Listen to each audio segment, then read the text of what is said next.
Chopping chopping শব্দেই ভরে ওঠে পুরো ড্রয়িং রুম।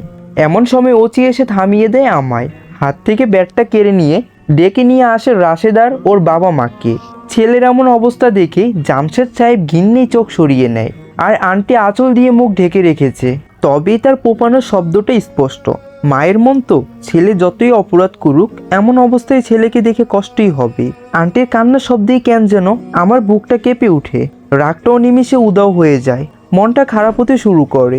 নিজেই নিজের গালে কয়েকটা চড় মারি আর ভাবি, দূর এটা কি করলাম, শুধু শুধু এদের গায়ে হাত তুললাম। হাতে নাতে যখন ধরেছি তখন ডিভোর্স দিয়ে দুজনকেই বাড়ি থেকে বের করে দিলেই তো পারতাম, এইসবের কোনো দরকার ছিল না। আমাকে এভাবে বিড়বিড় করতে দেখে জামশেদ সাহেব এগিয়ে আসেন। খানিকক্ষণ আমার মুখের দিকে তাকিয়ে থেকে একটা হাত আমার কাঁধে রাখেন। হাতটা বেশ ভারী, হয়তো গুরুজনের হাত বলেই অতিরিক্ত ভারী মনে হচ্ছে। মিনিট খানিক নীরবতার শেষে জামশেদ সাহেব মুখ খুললেন। আমি বুঝেছি আবির, তোমার মনে ঝড় বইছে, আর সেই ঝড়টা আমার ছেলে আর তোমার স্ত্রীর ওপর নিক্ষেপ করেছ। এতে আমার কোনো অভিযোগ নেই। আমার ছোট ছেলেটাকে মেরেছো বলেই খারাপ লাগছে, তবে তোমার মনের অবস্থাও আমি বুঝতে পারছি। যাই হোক, কর্মের ফল ভোগ করতে হয় সবাইকেই। তুমি চিন্তা করো না, রাশেদার অরিনেরও হয়তো কর্মের ফল ভোগ করতে হবে। কথাগুলো বলেই থামেন তিনি। এমন সময় দরজার দিকে নজর পড়ে আমার। কাজী সাহেব এসেছে, সাথে মসজিদের ইমাম আর মুয়াজ্জিন সাহেবও। জামশেদ সাহেব তাদের দেখে এগিয়ে যান। আমিও রুমে গিয়ে 2,000 টাকার ভান্ডিল নিয়ে এসে অরিনের দিকে তাকাই। মার খেয়ে বেচারা বেশ কাবু হয়ে গিয়েছে, তবে রক্ত পড়া বন্ধ হয়েছে। আমি ওর পাশে গিয়ে বসি আর বলি, বুঝলে অরিন, আজ নিজের স্ত্রীর সঙ্গে পরপুরুষকে দেখে মাথা ঠিক রাখতে পারিনি। অবশ্য আমিও এমন ছিলাম, সে যাই হোক, আমার চরিত্রের জন্যই বাবা মা বাড়ি থেকে বের করে দেয়। খাওয়ার কষ্ট হয় ভীষণ, তাই তোমাকে পাল্টালাম, বিয়েও করলাম। ভাবছিলাম তোমাকে নিয়ে বাকি জীবন কাটিয়ে দেব, তবে তুমিও তা হতে দিলে না। আফসোস নেই, সবই কর্মের ফল। কথাটা বলে উঠেই যাই কাজী সাহেবের দিকে। কাজী ও ইমাম সাহেব পরামর্শ নিয়ে তৎক্ষণাৎ অরিনের 3 তালাক দিয়ে দেই, সাথে তার মহারানার 1 লাখ টাকাও পরিশোধ করি। তালাক দেওয়ার পর অরিনের 3 মাসের উদ্ধত পালন ফরজ হলেও কাজী সাহেব তাদের কাহিনী শুনেই তৎক্ষণাৎ নতুন বিয়ে পড়িয়ে দিয়ে চলে যান। ওসি সাহেব তখনও বসে আছেন। জামশেদ সাহেব সোফা থেকে উঠে এসে ধীরে সুস্থেই বসেন আমার পাশে। মাথায় হাত বুলিয়ে দিতে দিতেই বলেন, যা হবার হয়ে গেছে আবির, ভেঙে পড়ো না। আজ আমরা যাচ্ছি, দুজনকেই জিজ্ঞাসা করতে হবে। আমি মাথা নেড়ে সম্মতি দেই। এমন সময় আন্টি এগিয়ে আসেন। তিনি আমাকে তার ছেলের মতোই ভালোবাসেন। ভাবছিলাম ছেলেকে মারার জন্যই আমাকে থাপ্পড় দিবেন, তবে আমাকে ভুল প্রমাণ করেই আমার কপালে চুম্বু দিয়ে বললেন, ওই 2 শয়তানকে মেরে ভালোই করেছিস বাবা, শাস্তিটার দরকার ছিল। আমি জানি তুই ভালো হয়ে গেছিস, বাড়ি ফিরে যা আর বাবা মায়ের পছন্দের মতোই বিয়ে কর। এইসব খারাপ স্বপ্ন ভেবে ভুলে যা। আঙ্কেল আন্টি অরিনকে আর রাসেলকে ধরে নিয়ে যান। বেচারা বেচারি কাঁপছে। এমন সময় রাশেদ এসে বসে আমার পাশে। বেচারা বেশ ভয়ে আর লজ্জায় আছে। অনেকক্ষণ আমরা দুজনেই নিশ্চুপ। এমন সময় আমি বলে উঠি, কিরে, এইভাবে দেবদাসের মতোই বসে আছিস আমার পাশে কেন? ভাবি দাঁড়িয়ে আছে, যা বাসায় চলে যা। রাশেদ ধীরে কণ্ঠেই বলে, আমি লজ্জার সংকোচে আসি রে আবির, ভাবতেই পারছি না আমার ছোট ভাই এমন কিছু করবে। আমার স্ত্রীও বাসায় ছিল, আজ এইসব প্রকাশ না পেলে তোর ঘর থেকে আমার ঘরে নজর দিতেও দ্বিধাবোধ করতো না। থাক ওইসব, এখন বাসায় যা, আমিও বের হব, দেখি বাবা মা মেনে নেয় কিনা। হ্যাঁ রে, আশা করি আঙ্কেল আন্টি ক্ষমা করে দেবে তোকে। ফ্ল্যাট থেকে বেরিয়ে যায় রাশেদার ওর স্ত্রী। আমিও ঝটপট রেডি হয়ে বাসা থেকে বের হই। মেন গেটের সামনে আসতেই দেখি ওসি সাহেব তখনও দাঁড়িয়ে আছে। আমাকে বের হতে দেখি মুচকি হাসি দিয়ে বললেন, আবির সাহেব, বউ তো চলে গেল, আবার বিয়ে করবেন, সেই সিদ্ধান্ত এখন বাবা মায়ের উপরে ছেড়ে দিতে চাই স্যার। বুঝেছি, শুনুন এই কার্ডটা নিন। 2-3 দিনের মধ্যে আপনাকে ফোন করে বাসার ঠিকানা নেব, আশা করি ঠিকানা দেবেন। ওসি চলে যায় জিপ নিয়ে। আমিও মোটরসাইকেল স্টার্ট দিই। 6 মাস পর নিজের বাসার সামনে এসে বাইক থামাতেই চোখ পড়ে বেলকনিতে বসে পেপার পড়তে থাকা বাবা আর তার পাশে চায়ের কাপে ছোট ছোট চুমুক দিয়ে থাকা আম্মুর দিকে। তারা তৎক্ষণাৎ বাইকের শব্দেই তাকিয়ে আছে আমার দিকে। বাইক পাশে রেখেই এগিয়ে যায়। তারা পালকহীন চোখেই তাকিয়ে আছে আমার দিকে। বাবা আমাকে এগিয়ে যেতে দেখে রুমেই চলে যেতে নিলেও আম্মু তাকে ধরে ফেলেন। হয়তো আম্মু আমার মনের অবস্থা বুঝতে পেরেছেন। নিচতলায় বেলকনির সামনে গিয়ে কাপা কণ্ঠে বলি, আম্মু দরজাটা একটু খুলবে? বাবা আর আম্মুর নিঃশব্দে বেলকনি থেকে চলে যান ঘরের মধ্যে।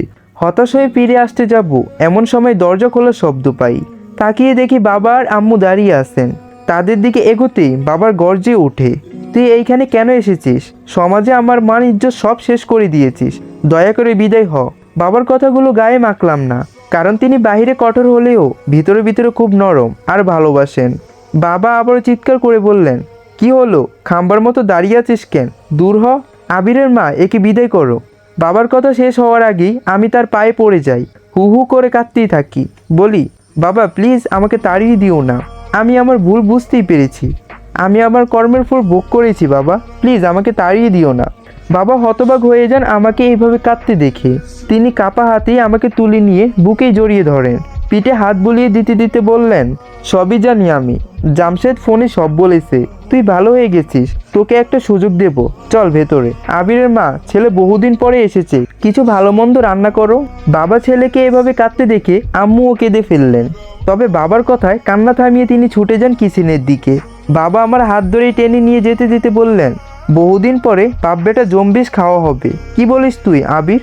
বাবার এমন কাণ্ড দেখে হেসে ফেলি, হেসেই বলি, হ্যাঁ বাবা, সব কিছুই যেন ধীরে ধীরে স্বাভাবিক হতেই শুরু করে।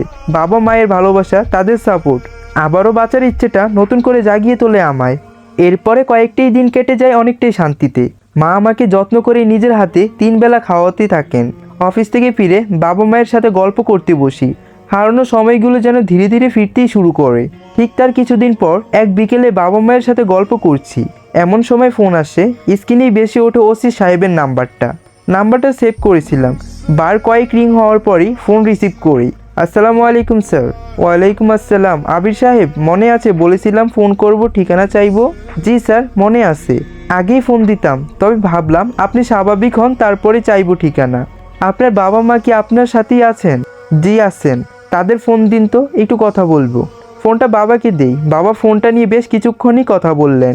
ফোনটা আমায় ফিরিয়ে দেয় এবং আম্মুর কানে কানে কিছু বলি হেসে উঠেন দুজনেই। কিছুক্ষণ হাসাহাসি করে আম্মু বলে উঠেন, বাবা আবির, বয়স তো 28 পেরিয়ে গেল, বহুত শয়তানি করেছিস, এবার সংসার হতে হবে। হ্যাঁ হবে ভাবছি, আগামীকাল একটা মেয়ে দেখতে যাব, তুইও যাবি। এতদিন তো তোমাদের কোনোই কথা শুনিনি, এখন আর না শুনে উপায় আছে? এই তো ভালো ছেলের মতোই কথা। আমি এখন ভালোই ছেলে আম্মু। বাবা মুখ ভেঙচি কাটিয়ে বলে, হ্যাঁ এখন তো হবেই, যত বড় একটা ধাক্কা খেয়েছো। কথাটা বলে হা হা করে হেসে উঠে বাবা। তার সাথে সাথে আমি আর আম্মু হেসে ফেলি। রাতে আবারও ওসি সাহেব ফোন দেন। ফোন রিসিভ করতেই ওসি সাহেব কোনোই ভনিতা না করতেই বললেন, আগে আর ঠিকানা চেয়েছিলাম আবির সাহেব, তবে এখন নিমন্ত্রণ করতেই ফোন দিয়েছি, বাসায় আসবেন। আপনার আম্মু মানে আমার আন্টিকেও বলে দেবেন। আমি হেসে বলি, ঠিক আছে স্যার, সময় বলেন, হাজির হয়ে যাব। 2 দিন পর ওসি সাহেবের বাসায় গিয়ে দেখি পুরো পরিবেশটাই ঘোরা, শান্তি আর গম্ভীর, তবে একটা অদ্ভুত উষ্ণতা আছে। বাবা মাকে সাথে নিয়ে ড্রয়িং রুমের ভিতরেই ঢুকতেই চোখ পড়ে একটা মেয়ের দিকে। সাদা মেরুন শাড়িতে, মাথায় হালকা ওড়না পরে বসে আছে ওসি সাহেবের পাশে। আমাদের আসতে দেখে ওসি সাহেব হেসেই বললেন, আসুন আসুন আঙ্কেল আন্টি, বসুন। বাবা মা আর আমি মেয়েটার সামনে সোফায় গিয়ে বসি। এমন সময় ওসি সাহেব বলে ওঠেন, আমার ছোট বোন রাইসা, আপনাদের আমার বোনের কথাই বলেছিলাম। আম্মু আমার পাশ থেকে উঠে গিয়ে রাইসার পাশে বসে ওর কপালে চুমু খায় আর বলেন, মাশাল্লাহ মাশাল্লাহ, কত সুন্দর আমার হবু বৌমাটা। রাইসা মেয়েটা বেশ লজ্জায় পেয়ে যায়। এমন সময় ওসি সাহেব বললেন, আবির সাহেব, আমার বোনকে আপনার পছন্দ হয়েছে? স্যার, আপনি আমার সম্পর্কে সবই জানেন, তবুও কেন এমন প্রস্তাব দিলেন বুঝলাম না। ওসি সাহেব এসেই বললেন, সবারই অতীত থাকে আবির, তোমাকে আমার পছন্দ হয়েছে, তোমার অতীত বর্তমান সবই আমার বোনকে বলেছি, সে সব শুনেই রাজি। আর সবচেয়ে বড় কথা, তোমার বাবা মাকে আমি আগে থেকেই চিনি।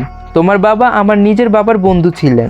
তোমার মাধ্যমে আঙ্কেল আন্টিকে খুঁজে পেয়েছি, তাদের সাথে তোমাকে না জানিয়ে দেখা করেছি, কথাও বলেছি। আর কিছু জানতে চাও?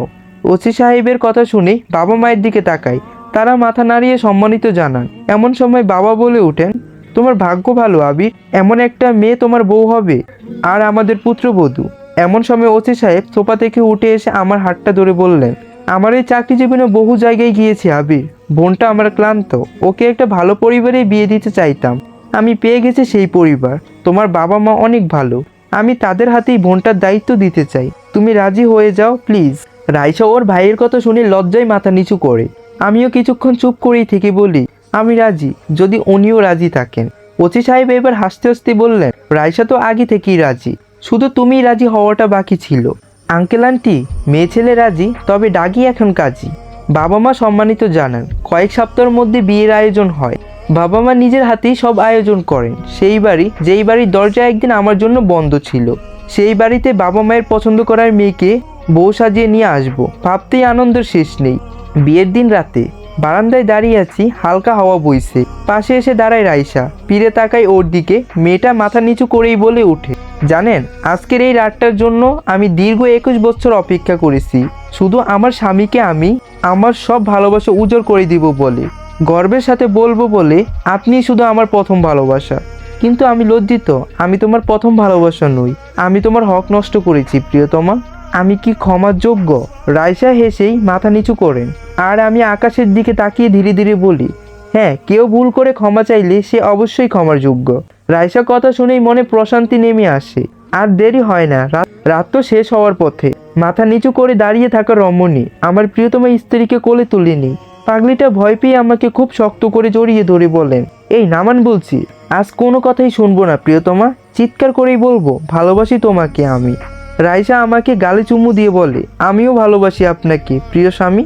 এগিয়ে যেতে থাকি রুমের দিকে, যেন এক পা করেই এগিয়ে চলছে নতুন জীবনের পথ। আসসালামু আলাইকুম গাইজ, কে কে পুরো গল্পটি প্রথম থেকে শেষ অবধি দেখেছেন সবাই কমেন্ট করবেন। তো সবাই ভালো থাকবেন, আল্লাহ হাফিজ।